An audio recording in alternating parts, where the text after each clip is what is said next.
Hey, cousins. What's up, y'all? Happy Saturday. Hope everybody is having a good one. How's everybody doing? Just Dante, why are you coming for my song? Why are you coming for my intro? What's wrong with my intro? We just started and you coming for me in my intro. What's wrong with my intro? But what's up, cousins? How's everybody doing? Hope everybody's having a good Saturday. Um, your cousin just woke up from a nap. To be honest, I just woke up from a nap, so excuse me if I sound a little groggy or anything. But y'all, today we are going to be talking about the 10-year anniversary of To Pimp a Butterfly. Are y'all excited? Are y'all excited? I'm excited. I haven't listened to this album in like 2 weeks, so but what's up, y'all? If you are new here, my name is Moni. Appreciate you being here. Shout out to my cousins that's in the chat. I see some usual faces. Shout out to Q Smooth. Shout out to my mom. Shout out to my girl Demi. Charlotte in the building. Jen also in the building. Hey Lex, what's going on, girl? Kiki's in the building. Tiffany. Tales from Purgatory. That is a name. Hey, Kaylani, what's going on? What's up, TT? Oh, old school Gemini, what's up? Hey, Naya. Dante over here getting on my intro. I like my little intro. What's wrong with my intro? It's a you are thing or your thing. Hey, Yanni, what's going on, y'all? Queen BDC up in here. Hey, Raphael, what's going on? What's going on? So yeah, cousins, like I said, I wanted to come on here with y'all and let's, do a little reminiscing and all of that about To Pimp a Butterfly 10 years ago. Today, March 15th, 2015, Kendrick released what I believe to be and what many others believe to be the best rap album of all time. Yes, I'm stamping that. I will die on that hill. Even though, even though it's not my number one in his discography, I still appreciate it as the best rap album of all time. Um, and that's The Pimple Butterfly. While the album it went on to be like the highest rated, critically acclaimed, it won several awards. I think he took home like 5 or 6 Grammys in one night. I think that was the first time he's ever took home like 5 Grammys in one night because for some reason they think just this year that was the first time he's ever done that. No, he's done that 3 times before. Let's be clear. um, but this album has been studied. I've seen teachers give out homework on this, projects on this. It's studied at universities, dissected by his fans online, and just regular casual conversation. Um, as much praise as this album has received, I want people to remember it wasn't all praises and support. It wasn't. It wasn't all roses and butterflies. It wasn't. Naya said above the blueprint. Yes, above the blueprint, but that's my opinion. If you like the blueprint, love that for you, cousin. Love that for you. But me personally, and I say this as Jay Z being my goat, I like to Pimp a Butterfly better over the blueprint, but I respect it. I still respect it. Um, but yeah, this album To Pimp a Butterfly was like extreme risk for Kendrick Lamar and everybody that was involved, especially coming off of his label debut, Good Kid, Mad City, what he did with Section 80. It was totally different. And for what people expected from Kendrick. I feel like that's a constant thing. People go into expecting one thing from Kendrick and he gives you something else. And we saw that with Mr. Morale after he was like on Family Ties and all of that. But To Pimp a Butterfly was a risk as well for Kendrick. Kendrick, I wouldn't say he introduced us to jazz rap, but he introduced us to jazz rap. And it took a lot of people some time to um, understand. If somebody is spamming in the comments, don't put them in timeout. Kick them out. Shout out to my mods. We not having no spamming. We not having no spamming. We not doing that. No. Kick them out. But like I said, I don't know if we could say he introduced us to jazz rap. I don't think I've ever heard it before. Maybe I don't know what Tribe Called Quest or something. I don't know, but people didn't understand it basically. From what I remember, it was it was something brand new. People didn't understand it. People didn't know how to feel about it. But in the end, it ended up cementing him as one of, if not the greatest rapper of all time. Again, my opinion. That's Monie's opinion. You can have your own. You can have your own. Um, but yeah, how do y'all feel about To Pimp a Butterfly? Did you like the album? Do you think it was overrated? I don't know. Let me know how y'all felt about the album. Do I have a picture? I do have a picture. Can I zoom in on this motherfucker?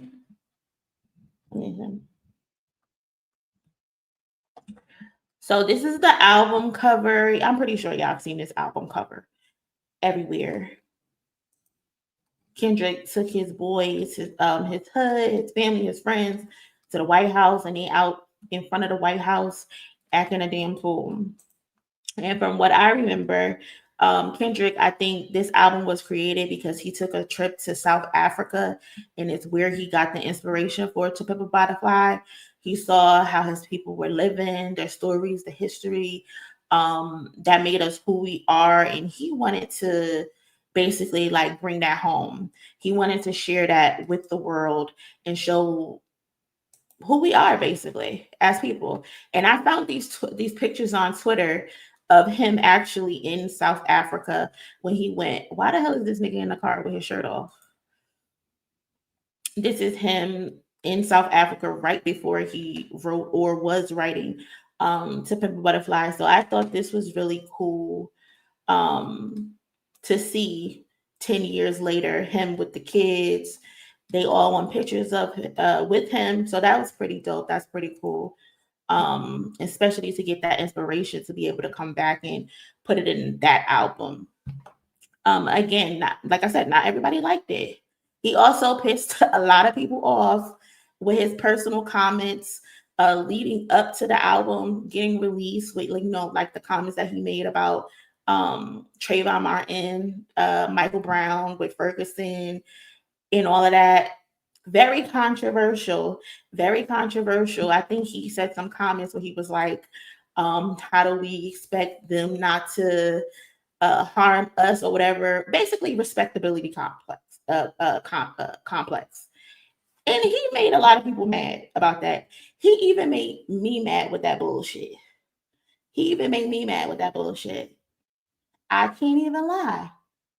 I felt like Kendrick was tripping saying that because how can you compare what the police were doing to the stuff that's going on in impoverished neighborhoods? So I don't know, but like I said, he pissed some people off. He made people mad. Even Azalea Banks, y'all. Azalea Banks has been on Kendrick's head for a long ass time, y'all. That lady is like a real thorn in his side. Like she don't let up of Kendrick because back then she says she has something to say. Fox News has something to say. I think even Kid Cudi has something to say. He felt some type of way about the comments Kendrick was making about the album, but per usual, Kendrick didn't give a fuck. Kendrick didn't care. He took the criticism. He let the music speak for itself because he knew the risk was worth the reward and that his legacy would basically be stamped from that album. And it basically paid off because there's not one list of greatest albums of all time, all genres, greatest rap album of all time, where that album isn't on the list.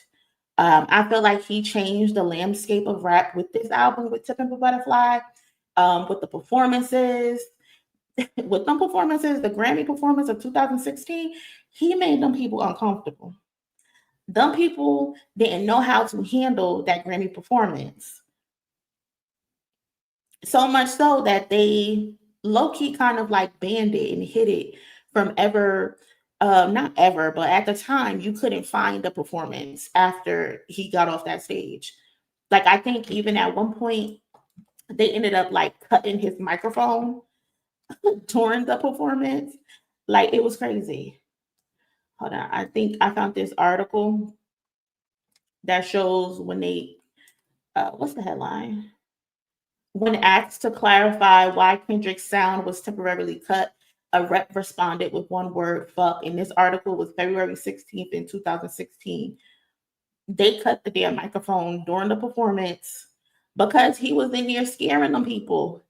He was in that motherfucker shaking the table, and people just didn't know how to take it. They didn't know how to understand the reality of what is his reality, what other people's reality is that look like him. And I appreciated it. It's one of the best performances of all time to me, in my opinion, again. And I loved it. I enjoyed it. You can now find the performance, but I don't believe it's on YouTube. You can only find it like on Apple Music or somewhere like that.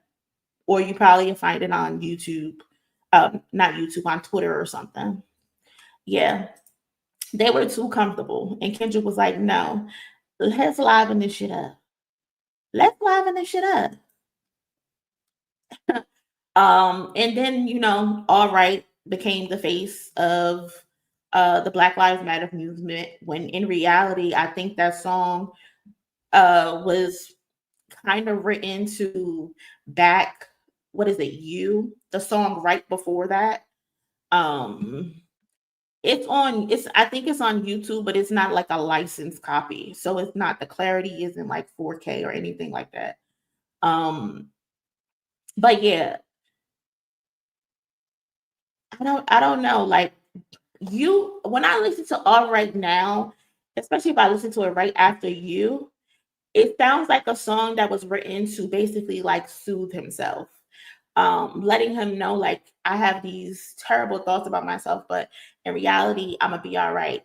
And then it just basically took on a life of its own, and it became the face of the Black Lives Matter movement.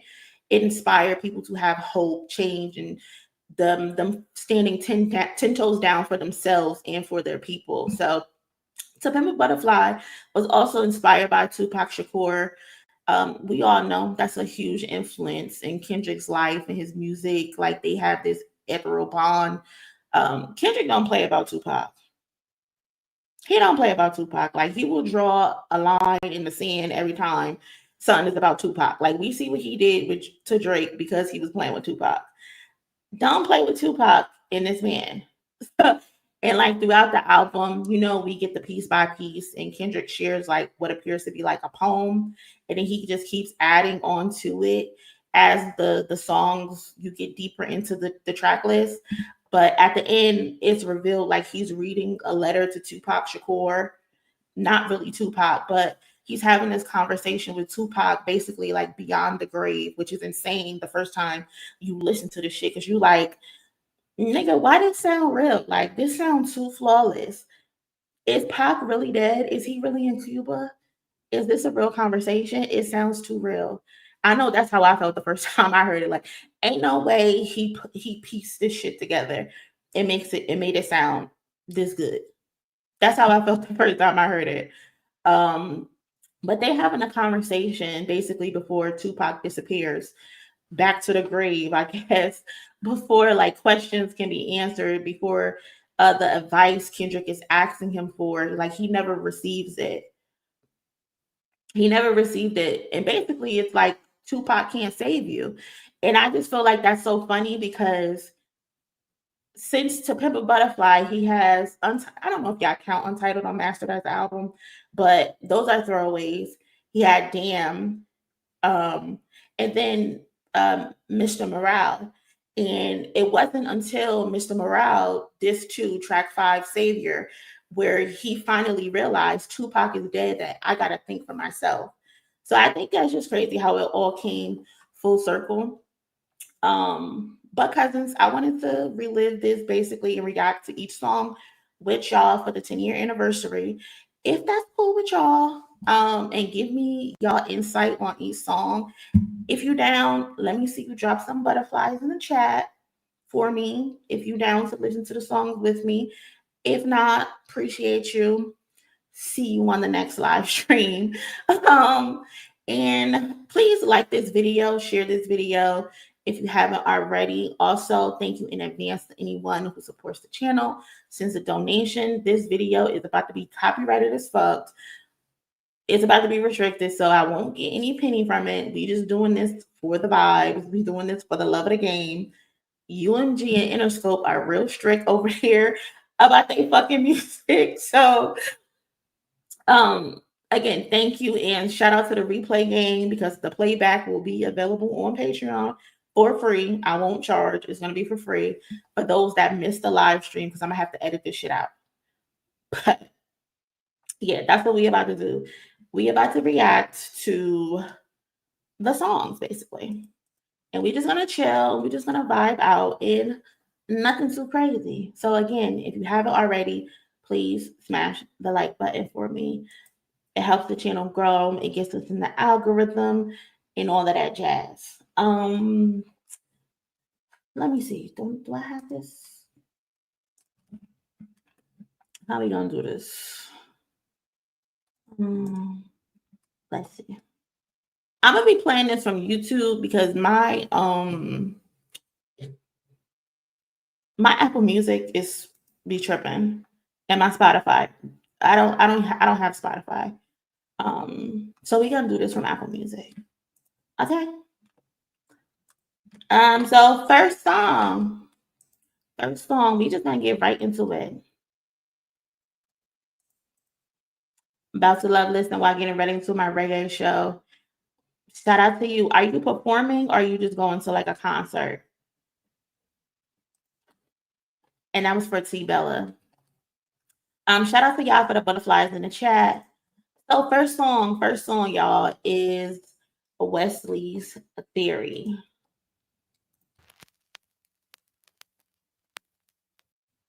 Oh, hold up.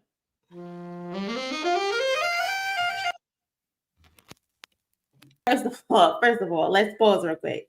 Before we even get started, first of all, what would y'all say is Kendrick's best intro and his albums? Between Shireen, aka Master Splinter's daughter, Wesley's Theory that we're about to listen to, Untitled, 01, Blood, United in Grief, or Whacked Out Murals. Which one of y'all is the best opener? I've seen that debate on Twitter, but I couldn't figure it out. I don't know. I don't know. I don't know, man. United in Grief kind of go crazy. But then again, Wesley's Theory and Whacked Out Murals go crazy too. To be honest, I think it probably depends on how you feeling. I think it depends on how you feeling. I don't know. I might rank them.